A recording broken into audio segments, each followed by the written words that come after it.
Fine. So we know what we want from our encoding system. It should be lossless and it should be efficient.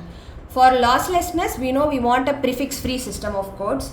For efficiency, we know that the least frequent characters should get longer codes and the more frequent characters should get shorter codes. So we had two requirements. For those requirements to be satisfied, we know what are the specifications that have to be met.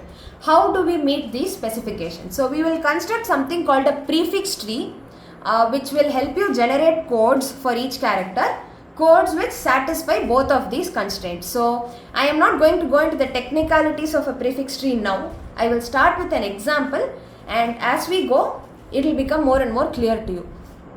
So we will start, we're going to take this word Mississippi for example. So we are going to come up with a system of codes for every letter of this word M, I, S and P. So we start by listing the letters and the number of times they occur in this particular word. So at every step, what you're going to do is make your greedy choice, which is pick the least frequent characters. So in this example, you will pick two least frequent characters at every step. You will make them leaf nodes, you will join them to a parent and you will insert the parent into the table with the added frequencies. I will explain. So this is your initial table, Mississippi. You have four letters, four unique letters, M, I, S and P. These are the respective frequencies. You can count and verify. So this is the initial setup. Right. So you know the initial setup. Now you have to pick the two least frequent characters. Here it is M, frequency 1 and P, frequency 2 respectively. So you will pick M, you will pick P, you will remove them from the table, you will make them leaf nodes. So M is one leaf node, P is one leaf node.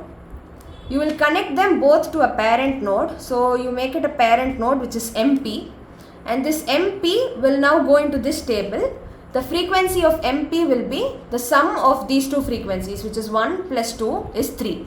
So your table is going to look like this, MP with a 3 and these two were already there. So what did we do in the first step? You just took the two least frequently occurring characters. You made two nodes, you connected them to the parent. You put that parent node back in the table and the frequency of that parent is the sum of the frequencies of these two. Again, we will repeat the same thing. You choose the two least frequent occurring characters. So it is MP with a 3 and I or S. Both have a 4. You can choose anything. I think I will choose an I going by alphabetical order. So this MP you already had. Now I is another node.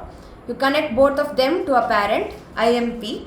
So the frequency of IMP will be 3 plus 4 is a 7. So you have IMP 7 and S 4. Again, you will remove, you have only two here, so there is no greedy choice, non-greedy choice to make. You have to remove the two. IMP was already there, S over here. IMP and S together becomes one node and the frequency becomes 11. Now that you have only one node, there is no more removing or joining to make. So your tree has been constructed. This is your final prefix tree. Now using this, we will assign codes. We will see why it is a prefix-free code. We will see how it is efficient and all of that, but this is how the prefix tree is constructed. So I'll recap that alone. You're given a word, you take each letter of the word, you compute the frequency of that letter, you make this initial table.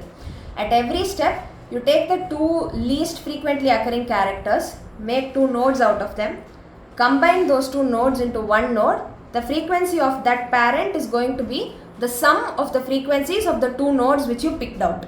So you will put that combined node back into the table.